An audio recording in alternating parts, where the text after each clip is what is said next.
قرض دے که مرض دے پتا سو راغے قرض یا مرض 2 رکعت نفل 2 رکعت نفل الله ته جړل چې کوم مسله پتا سو رااله الله ته جاړه مليانو پسې مګر دے مليان به خو یا به ته چې 500 روپے وروړي یا پتا چا سکړي دي یا ونه زعفران غواړي یا د غیب خبرې کوي یا به پردګي کوي یا به دین شرمای یا چوفه کوفه نه به کاروبار جوړ کړي دا دین شرمولې زنګ مليانو دي پخپله وهل افسد الدين الا الملوك واحبار سوء ورهبانها عبد الله ابن المبارک بخاری مسلم استاد دے او امام ابو حنیفه شاگرد دے غټ محدث دے د امام بخاری د استاد دے وی دین تبا کړه درو کسانو دے درې کسان ټیک کیر سره ټیک شي د ملک باچا عالم او پیر دا درې کسان ټیک کې هر څه به ټیک ټاک شي نو که مليان لړی چې زما دا مسله ده بس یا به د خو زعفرانو کې راګیرئ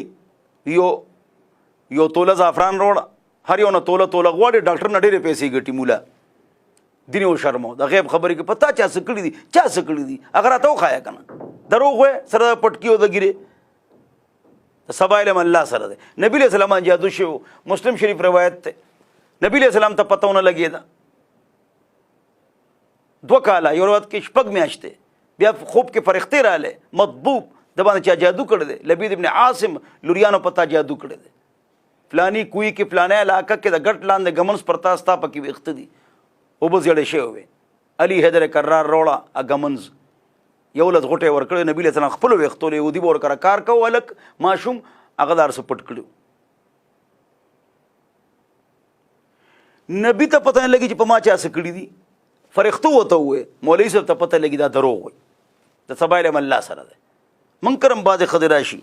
وي مولوي صاحب لږ حساب وکړه ویم د څه حساب وکړم چې څه چل دی ما ته څه پته چې څه چل دی ما ته څه پته چې څه چل دی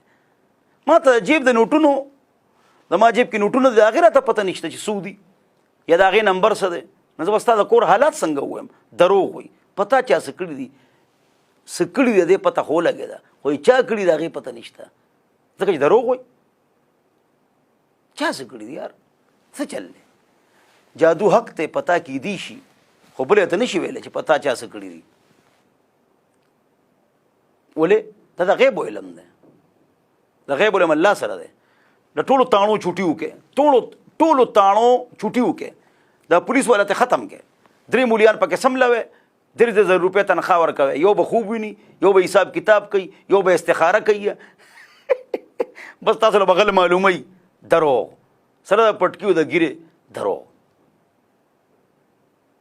د سبا علم الله سره دی 4 قل الحمد شریف آیت الکرسی سوره یونس آیت نمبر 81-82 یو لسمه سپاره دا ځان باندې سارو مخام چوپ کوي که 50 جادوګران کینی تاسو باندې جادو نشي کولی کوډ منتر نشي کولی 4 قل الحمد شریف آیت الکرسی سوره یونس 11واں پارا یو لسمه سپاره 81-82 نمبر آیت 81-82 مليانو پسې مګر ده